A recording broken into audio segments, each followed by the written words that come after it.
2,54,59,116 രൂപ ചെലവിൽ 78,889 സ്കൂൾ കിറ്റുകൾ സംഘടന വിതരണം ചെയ്യുകയുണ്ടായി.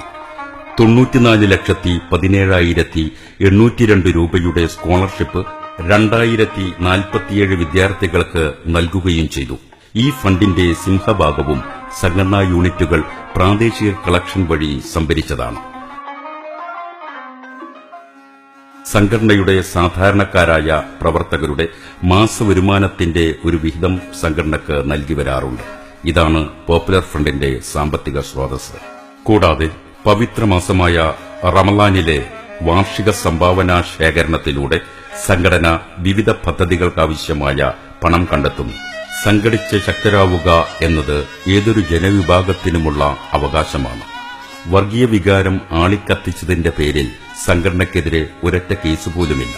അതേസമയം ഭരണകൂട പിന്തുണയോടെ RSS നടത്തിയ വംശഹത്യയും എതിർക്കുന്നവരെയും പാർട്ടി വിട്ടവരെയും കൊലപ്പെടുത്തുന്ന CPM നടപടികളുമൊക്കെ ജനങ്ങൾക്ക് നന്നായി അറിയാം.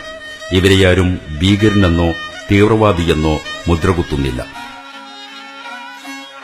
അധികാര കേന്ദ്രങ്ങളും കാവ്യമനസ്കരായ അച്ചടി മാധ്യമങ്ങളും പോപ്പുലർ ഫ്രണ്ടിനെതിരെ നിറം പിടിപ്പിച്ച എത്രയെത്ര നുണക്കഥകളാണ് പ്രചരിപ്പിച്ചത്. വിധ്വംസക പ്രവർത്തനങ്ങളുടെ പേരിൽ സംഘടനയ്ക്കെതിരെ അന്വേഷണം നടത്തിയവർക്ക് ഒടുവിൽ നിരാശരാകേണ്ടി വന്നു. നീതിക്കും തുല്യാവകാശത്തിനും വേണ്ടി ശബ്ദിക്കുന്നവരെ അടിച്ചമർത്താനുള്ള സൌകര്യപ്രദമായ ആയുധമാണ് തീവ്രവാദാരോപണം. ഭരണകൂട താൽപര്യം എല്ലായ്പ്പോഴും രാജ്യതാൽപര്യമാകണമെന്നില്ല. അതിനാൽ തന്നെ ഭരണകൂടത്തിന്റെ നയങ്ങളെ എതിർക്കുക എന്നത് രാജ്യവിരുദ്ധ പ്രവർത്തനവുമല്ല. എല്ലാ വിഭാഗം ജനങ്ങൾക്കും പുരോഗതി എന്നതാണ് ജനാധിപത്യത്തിന്റെ അടിക്കല്ല്.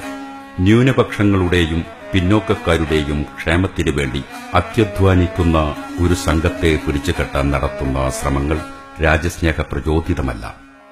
2014 ലോക്സഭാ തെരഞ്ഞെടുപ്പിന് ശേഷം BJP അധികാരത്തിലേറിയതോടെ രാജ്യം ഒരു ദശാസന്ധിയിലെത്തി നിൽക്കുകയാണ്. ഛിദ്രശക്തികൾക്ക് ഇപ്പോഴുണ്ടായ വിജയം താൽക്കാലികമാണ്. വിഭജിച്ച് വിജയിക്കുന്നവർക്ക് ജനങ്ങൾ ഒന്നാകെ കീഴടങ്ങിയിട്ടില്ല. കീഴടങ്ങാൻ മനസ്സില്ലാത്ത നട്ടെല്ലുള്ള യുവചേതന ഏകാധിപതികളെ കാലത്തിന്റെ ചവറ്റുകൊട്ടയിലേക്ക് ചവിട്ടിത്തെറിപ്പിച്ചതാണ് മുൻകാല ചരിത്രം. അന്തിമ വിജയം എന്നെന്നും അടിച്ചമർത്തപ്പെട്ട ജനതതികൾക്കായിരിക്കും. സമൂഹത്തിന്റെ മുന്നേറ്റ ചരിത്രത്തിലെ തിളങ്ങുന്ന നാഴികക്കല്ലാവാൻ പോപ്പുലർ ഫ്രണ്ട് ജനങ്ങളോട് ആഹ്വാനം ചെയ്യുകയാണ്. പോപ്പുലർ ഫ്രണ്ട് ലക്ഷ്യം വെക്കുന്ന സമ്പൂർണ്ണ ശാക്തീകരണം സാധ്യമാക്കുന്നതിന് രാഷ്ട്രീയ പ്രവർത്തകരെയും സ്ത്രീകളെയും പണ്ഡിതന്മാരെയും വിദ്യാർത്ഥികളെയും കുട്ടികളെയും നിയമജ്ഞരെയും മനുഷ്യാവകാശ പ്രവർത്തകരെയും സംഘടന സംഘടിപ്പിച്ചുവരുന്നു. സാമൂഹിക വികസനത്തിനും അവകാശങ്ങൾ നേടിയെടുക്കുന്നതിനുമുള്ള പ്രവർത്തനങ്ങളിൽ സംഘടനയ്ക്ക് ഒരുപാട് ദൂരം മുന്നോട്ടു പോകാനുണ്ട്. വലിയ മനുഷ്യാധ്വാനവും സമ്പത്തും ഇതിനാവശ്യമുണ്ട്.